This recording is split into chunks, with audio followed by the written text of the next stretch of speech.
Assalamualaikum warahmatullahi wabarakatuh. Hari ini kita akan mempelajari tentang elastisitas yang terdiri atas elastisitas permintaan dan elastisitas penawaran. Tapi sebelum kita mulai perkuliahan kita, sebaiknya kita baca dulu basmalah, Bismillahirrahmanirrahim, agar setiap kegiatan kita untuk mencari ilmu hari ini Allah berkati.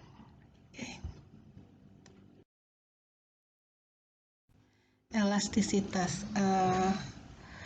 setiap individu itu menginginkan keuntungan, artinya individu itu tertarik dengan keuntungan. Nah, andaikan misalkan ada seorang pemilik toko groceries, kemudian dia ingin mendapatkan keuntungan. Nah, apa yang harus dia lakukan? Menaikkan harga atau menurunkan harga.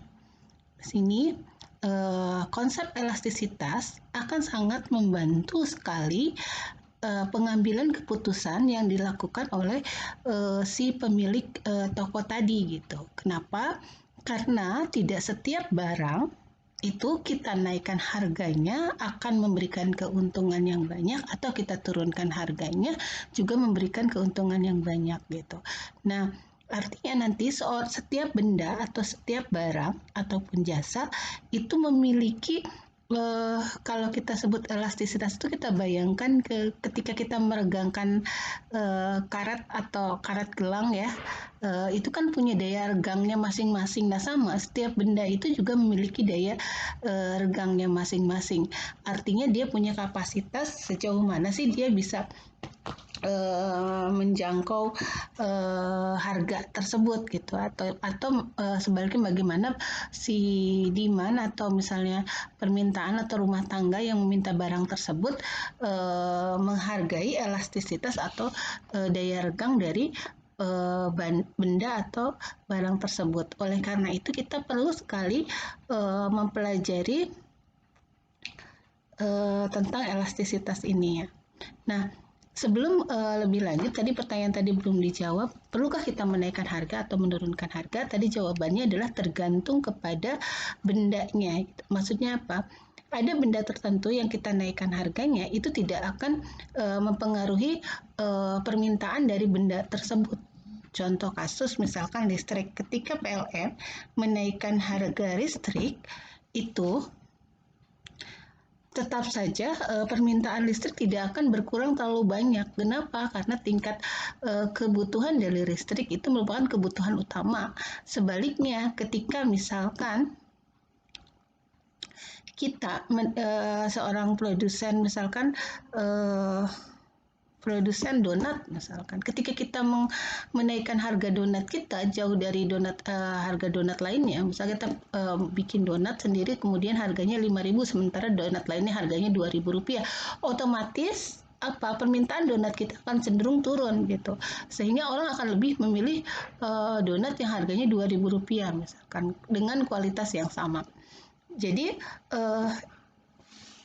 ini berbeda sekali gitu. Nah, seperti saya sebutkan di awal, apa sih bedanya antara donat dengan listrik tadi? Kok bisa kalau listrik kita naikkan terusnya harganya nggak bermasalah gitu, maksudnya permintaannya nggak bermasalah, sementara donat kita naikkan harganya itu akan menurunkan langsung permintaan donat tersebut gitu. Nah, nanti kita akan bahas lebih lanjut apa sih sebenarnya detail perbedaan dua produk tersebut. Tadi yang saya ungkapkan, ketika ada orang menaikkan harga pakaian gitu ya, ini juga orang tidak serta-merta akan dia akan mengurangi untuk membeli pakaian. Sementara kalau listrik tadi saya sampaikan, kalau kita menurunkan harga listrik tidak serta-merta juga orang menambah listrik gitu. Dia akan tetap menggunakan penggunaannya segitu-segitu aja. Menaikkan atau menurunkan harga listrik tidak akan mempengaruhi terlalu banyak permintaan akan listrik. Sementara menaikkan atau menurunkan harga pakaian ketika kita ada diskon, misalnya pakaian ini yang branded lah misalnya kita diskon sampai 50 atau misalkan 70%. Orang-orang akan berburu banget pakaian ini gitu dibandingkan dengan ketika kita menurunkan listrik gitu. Jadi ada perbedaan karakter dari dua produk tersebut.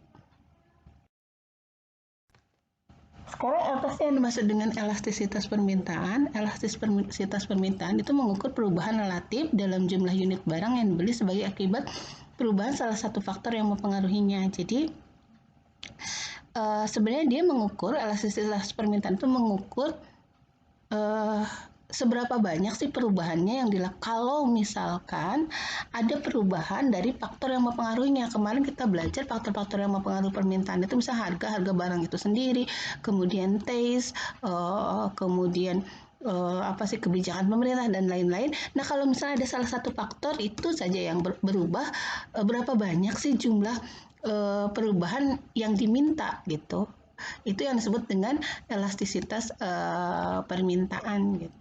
Jadi dia mengukur banyaknya perubahan yang permintaan. Misalnya kalau misalnya harganya 1.000 itu yang diminta 100.000 misalkan. Tetapi ketika harganya 1.500 yang diminta jadi 500.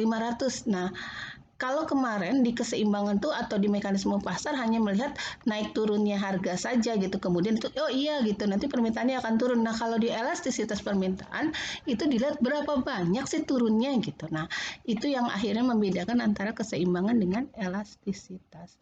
Nah, elastisitas permintaan sendiri terbagi menjadi 3, yaitu elastisitas harga atau price elasticity of demand, elastisitas silang, cross elasticity of demand, dan elastisitas pendapatan, income elasticity of demand.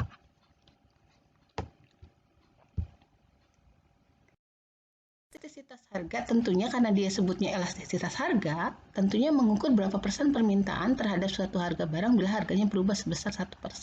Jika kalau harga berubah 1%, berapa banyak sih, berapa persen sih permintaan yang berubah gitu, seperti perubahan permintaannya. Nah, sehingga rumus dari elastisitas harga atau price elasticity, makanya kita notasikan EP, itu adalah elastisitas price atau elastisitas harga. Itu adalah persentase perubahan barang yang diminta dibagi dengan persentase perubahan harganya. Jadi kita menghitung persen perubahan jumlah yang diminta dibagi dengan persen perubahan harganya. Bagaimana kategorisasi dari benda-benda atau barang-barang tadi? Kalau misalnya kita menemukan hasil elastisitasnya itu kurang dari 1, maka itu adalah barang yang kita kategorikan inelastis. Apa itu barang inelastis? Inelastis itu kalau perubahan permintaannya lebih kecil dibandingkan dengan perubahan harga. Jadi kalau misalnya persentase perubahan harga itu 10%, tapi permintaannya itu masih 8% atau 3%, maka itu masuk barang-barang inelastis. Biasanya yang inelastis itu adalah kebutuhan barang pokok kayak tadi listrik misalkan. Itu cenderung inelastis. Jadi kita naikin harga berapa, turunkan harga berapa, dia tidak akan perubahan permintaannya itu tidak akan berada lebih dari kenaikan harganya atau penurunan harganya gitu, seperti itu.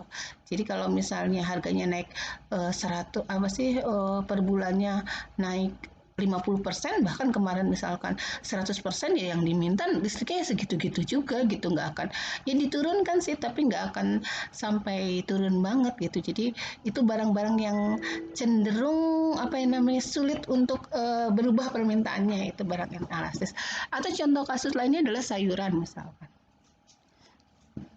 Misal wortel gitu. Wortel kadang-kadang sekilonya ada yang 10.000 Tetapi di hari yang lain misalkan sekilonya adalah 1.000, walaupun harganya sekilo 1.000 rupiah, kita nggak akan tiba-tiba memborong wortel banyak banget gitu.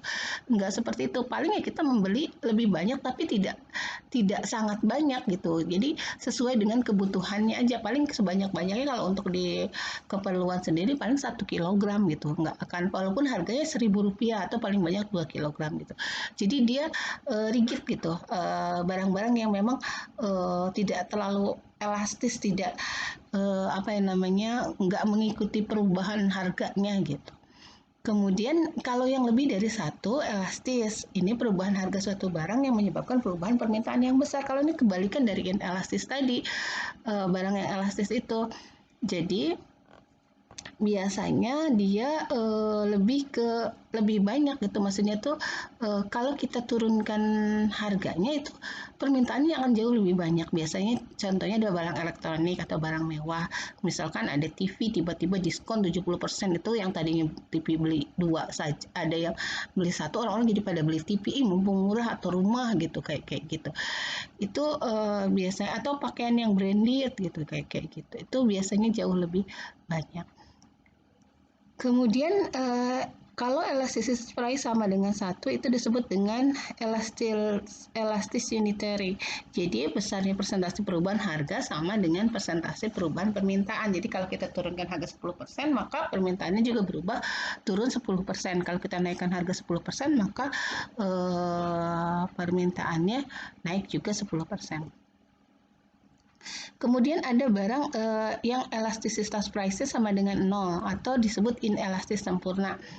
Ini adalah untuk barang-barang yang perubahan harganya tidak mempengaruhi permintaan. Contohnya misalkan obat sih biasanya kalau saya bilang. Misalnya ada seseorang yang kena penyakit kanker gitu, kemudian dia harus beli obat kankernya, semahal apapun obat itu dia tidak akan tidak beli obat tersebut gitu. Maka itu disebut inelastis sempurna gitu. Jadi mau naik harganya berapapun dia akan beli obat tersebut. Itu contoh dari inelastis sempurna. Kemudian ada faktor-faktor yang mempengaruhi elastisitas harga. Yang pertama adalah tingkat substitusi. Semakin sulit mencari barang substitusi, maka biasanya permintaan semakin inelastis. Contohnya apa? Contohnya misalnya